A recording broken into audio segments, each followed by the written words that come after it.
and my technology supervisor came to me and said, I need you to come to school tonight, but I need to wait till everybody's out of the building. I need you to see something. And I said, okay, I'll come. So I went to him. We locked up in his office, and he was showing me sites that my principal was going on, looking at little girls. And so I said, oh, Lord, how am I going to handle this? I said, Alice, you have really bitten off something now, because he was a good friend of 3 of the board members. They are golfers. They made decisions on the golf course about education, and I knew that. I'm not a golfer, but I know what's going on. And so I said, okay, Mother, you're not here. What would you do? And my mother advised me, take that piece of equipment to the school board attorney. Have the school board attorney have his technology person look at it to see if what I saw, I was seeing the right thing. I didn't even tell the board I was doing it. That was my strategy, because if I had told the board would want to see it first. And so when he told me what I saw was correct, he said, Dr. Howard, he needs to go. And I said, how in the world am I going to get rid of this man?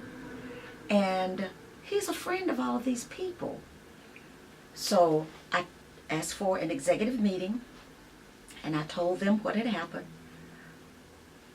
2 of them did not get upset, but one of them, his real good friend, really laid me out and told me that I had no business. I worked for the board, and that I had no business taking equipment from Colonial Beach to our school board attorney without advising them first. And I said to them, I've never been fired on a job, but I'm ready to be fired now, because I did the right thing. And I said, I went to the school board attorney, and I said I had to do this because I knew you all were friends of him. It was going to be him against me. Mm-hmm. And I said, I know how people think down here. And I said, so I had to make sure what I was going to present to you all was correct. And so they said, well, where is the hardware? I said, the attorney has it, and told me you all could not see it until we finish the investigation and you make a decision whether you're going to keep this man or you're going to let him go. And so I met with the school board attorney. Now here I am taking on the board now. I met with the school board attorney. Were there any blacks on this board? Mm-mm. Wait, at that time, yes, there was one that had just come on. Yeah, one had come on. Okay. So it was 1 black and 4 whites. Well, she was still outnumbered. But I went to the school board attorney and we met. I never shall forget. I drove all the way to Staunton. And we went to an eatery, and he helped me do a chronology to say what happened first all the way to up to the end. So when I got ready to present my stuff, I had everything and knew all the answers. Because here's a board that had faith in me to bring me in. And here I'm now not sharing stuff with them, and that it is confidential. And so when I finished with that report, it was okay. They were ready to support me to get him out of there. So we fired him. Now, suppose I hadn't been the strong-willed Alice Howard that was raised by James and Nancy Harrison. More Nancy than James, because many of my sisters and brothers say, you are just like Mom. And then they tell some of my other sisters, you are just like Daddy, sweet and nice and don't want to do anything to hurt anybody. I said, but it's not about that. It is about what is doing right for kids. What is being done right for people in general. And so there are just some things that I will not sweep under the rug. And I know a lot of administrators, they see and they don't see. Mm-hmm. But when I see you are hurting children, I'm going to speak up. And when I see you are not doing your best for children, then you can't be on my ship.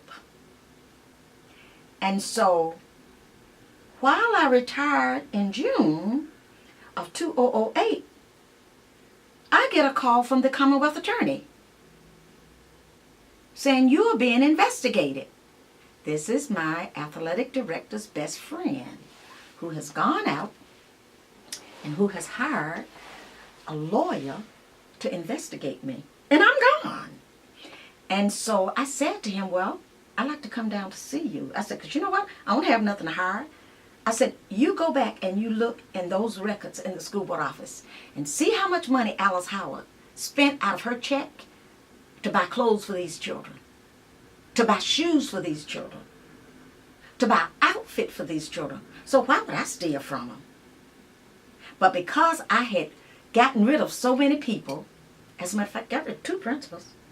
As a matter of fact, both of them were high school principals. One was there when I went there. I got rid of her. They brought another one in. I got rid of him because he was a Pono person. And so I said, okay. I went down and I talked and met with the attorney. And he told me why I was being investigated. And I said to him, I'm going to cooperate 100%. Because what I can assure you is that I have done no wrong. Now, let me tell you, these are the people you need to look at. Because I work down there. You need to look at all of your former school board members, your former city council members. You need to look at Wayne Kennedy, whom I know stole from the children.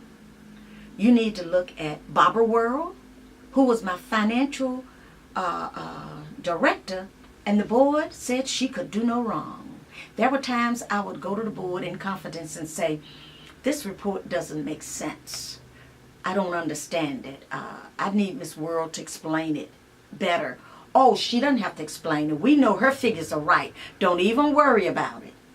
And she was white. She's white. So do you think a lot of this was more so racially based? Is that why they were giving you so much grief? Or? Yeah, because if you know anything about the Northern Neck, they haven't hired nobody that's black down there.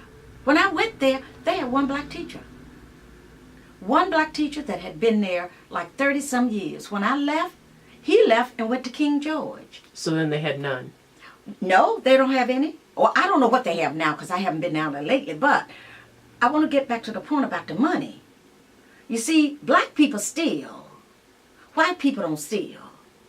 That was the mentality of those people in Colonia Beach.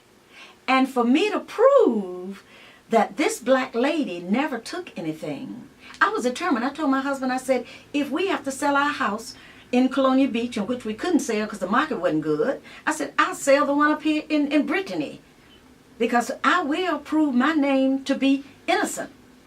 I haven't done anything wrong. So then they started investigating me. But what they found out is I wasn't the one stealing.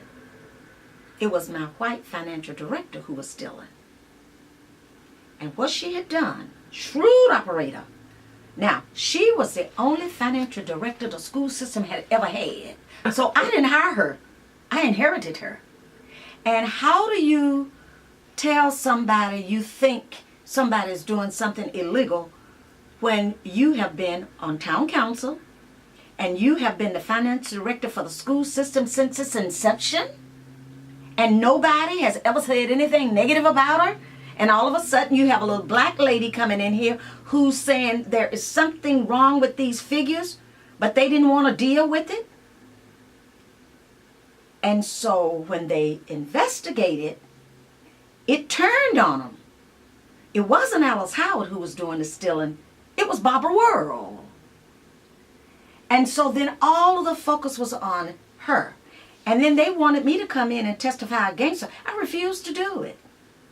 I said, you're not going to put me in the middle of this. And so what we found out, she had taken grant money, opened another account in New York under a fictitious name. She would take a portion of the grant money from the time she worked under superintendent to that grant money was coming in from the state. And she would put a portion of that money in her personal account in another name in New York. Then she took the credit card. She had a credit card in her name and I had a credit card in my name. And she would take her credit card and go up to Walmart and she would shop for her husband's car, bought him one of the covers for his new truck, bought all of her grandkids clothing and school supplies. Oh, it was a mess. Then she would had her whole home remodeled, which is home on the water, remodeled. So when they started investigating, then the board, not the board that hired me because they were all gone, because I was gone. The new board started investigating and went to her house, and they found all kinds of stuff. So now it was the laugh was on them, because when they were looking for something for me, they didn't find anything.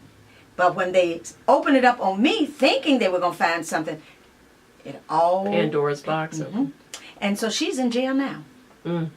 She's making time now. And I want you to know it really hurts. Because every time I think about it, I think about what a good relationship we had and what a trustworthy person I thought she was, and she wasn't. And here I am working hard to get money from these kids, my children, and she's stealing it. Mm-hmm. You know, you just can't help but wonder what is going on in these people's minds. How can you do things like that? Yeah. So what do you think is the takeaway? You started in the segregated school system, mm-hmm. and then you progressed to the integrated system. What do you think were the goods and the bads, or were there? Do you think that African American kids in the segregated system, because they had black